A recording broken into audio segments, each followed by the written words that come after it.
Before we get into today's video, I just want to let you guys know that this video is for educational purposes only. Please remember to be kind to everybody everywhere, in your everyday life, in your home, in the grocery store, and especially in the comment section down below. Please do not show hate to anybody, anywhere.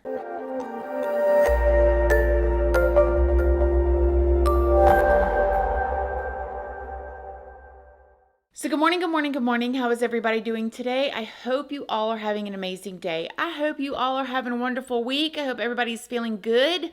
So in today's video, we are going to be talking about a situation that happened this year, 2024.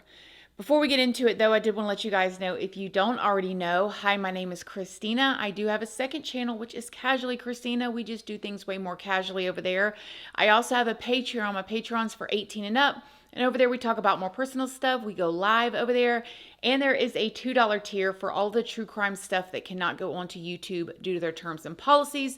That goes over on my Patreon under the $2 tier. Just make sure you read the full about section and what each tier offers before you join. I also am on Facebook, Snapchat, Instagram, and I'm now on Like to Know It. And Like to Know It is a platform that I use where I post all of the links to some of my favorite things or things that I like or things that you guys ask about, like this pink shirt, these earrings, nail polishes that I use, workout gear, furniture. I even got a little basket. I'll put a little video right here. It's linked over on my Like to Know It, to go on my bike to put my cat in when I ride around the neighborhood so he can come outside and look around and still be safe. All of that's linked on my Like to Know It. And all of those platforms are linked down in the description box if you would like to come and check me out. So, okay, let me tell y'all about Carly, okay? Carly lived in Rankin County, Mississippi. So let me tell y'all about Rankin County first. So back in 2020, Rankin County, Mississippi had a population of about 157,000 people, which is a good, decent size. I think it's actually part of multiple different cities or towns. Jackson, Mississippi is part of Rankin County, and then there's other ones as well. This Rankin County actually makes up Mississippi's fourth most populated county. Even so, it still has like a bunch of rural areas as well.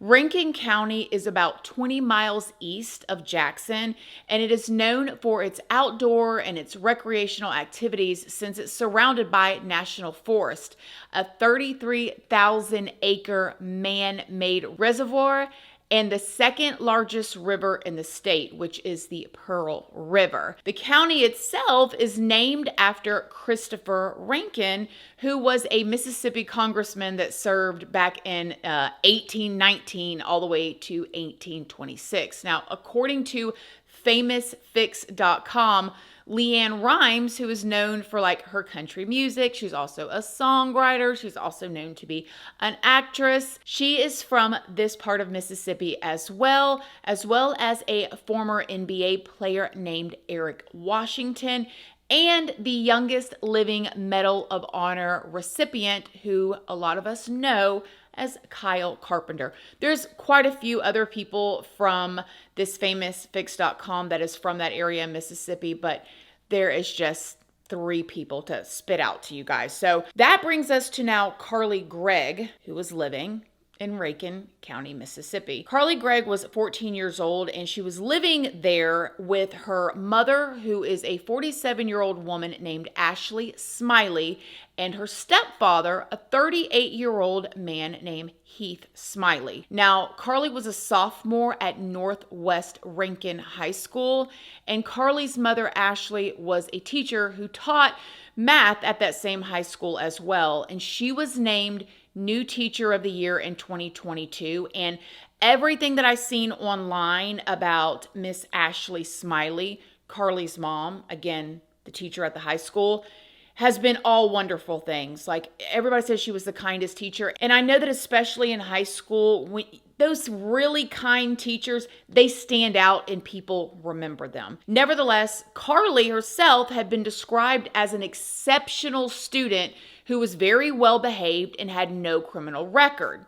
Now, Carly actually skipped. It was either the 3rd grade or the 4th grade. The reporting is not quite clear on that. So she was already ahead a year, and she was even student of the month and student of the year at one point. Now, it's not quite clear why, but Carly had been put on prescription medications, including the antidepressant Lexapro. But in March, she changed to a different medication. A week later, after switching from Lexapro to this new medication, something terrible happened. On March 19th of this year, 2024, Carly's stepfather, Heath, called 911 to report that there had been a shooting. When the officers arrived at the home, they found Carly's mother, Ashley, deceased, and Heath, the stepfather, was bleeding, and he had a gunshot wound to his shoulder. Heath told the investigators when they got there that when he arrived home, he found his wife, Ashley, deceased on the floor in her daughter Carly's room, and when he turned around, he saw Carly, his stepdaughter, standing there in the kitchen holding this firearm. He said that when he looked at Carly in the eyes, her eyes looked really big, like she had just seen a demon. Now, I'm picturing this. This is a stepfather. He arrives home.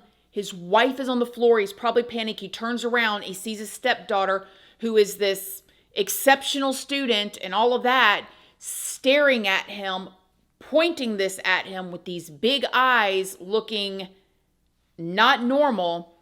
And the next thing you know, Heath said that Carly fired 3 shots, all aimed at him. 2 of them missed him, and 1 of them got him in the shoulder. Ashley had been hit, however, and that was 2 times in the head. He said that he immediately began wrestling Carly for the weapon, and he was able to take it away from her. Carly then ran out of the house, and she jumped over the backyard fence and just took off. Now, after the police began to look for her, they were circling the neighborhood. I even heard some of the neighbors do interviews and say that the cops told the people in the neighborhood, stay in the house. There's somebody on the loose. So everybody's going in their houses and locking their doors, not knowing exactly what's going on. After the police tracked her down by helicopter, Carly was caught by them about a half an hour later, and she was about a half of a mile away down the road. This picture shows Carly being led to the police car in handcuffs. Now, originally she was taken to juvenile, again, 14 years old. But at some point, they decided that they were going to charge her as an adult, and she was charged with murder for what happened to her mother and attempted for what she allegedly did to her stepfather. Carly went in and she pled not guilty, and she was given a $1 million bond. Now, I don't know how true this is because, again, everything is still innocent until proven guilty. But I did see online that allegedly when she was taken into the jail, that when she was given the paper for the bond, allegedly she said, oh, so you can kill a person, pay a lot of money, and still get out? I don't know if it's true or not, but that's the word going around on the internet. At Carly's preliminary hearing, and just after she turned 15 this year, an investigator actually got up and testified that there was video that they got from inside the home, like they had an in-home camera. And on this video, it showed Carly after she allegedly did this to her mother. And Carly was seen just walking through the house normally, playing with her dogs like nothing ever even happened. And also video from inside the house showed Carly moving around the house, hiding something behind her back. All right, in between those 45 minutes, and this is, I think, for purposes of finding it, what was Carly doing on camera? Anything might seem behind her? Aside from going back and getting the phone and begin texting, she appears to be singing to her dogs. Not really quite sure. The audio is not really clear about what she's doing, and then not long after that, the camera. Did it appear she was aware of those cameras? Yes, sir, because she had her hands concealed behind her back the entire time, in which she's believed to have the firearm. This investigator also testified that after Carly allegedly used her mother's phone to text a friend saying that she had an emergency and she needed her to come over immediately. So she's texting a friend, oh my gosh, emergency, come over, quick, hurry up, So the friend arrives at the house, and on the camera, the investigator says that Carly asks her friend, hey, have you ever seen a body before? And the friend goes, no. And so Carly then proceeded to show her friend her mom's body. Carly then apparently told this friend that she had 3 shots for her mom and she had 3 left for her stepdad.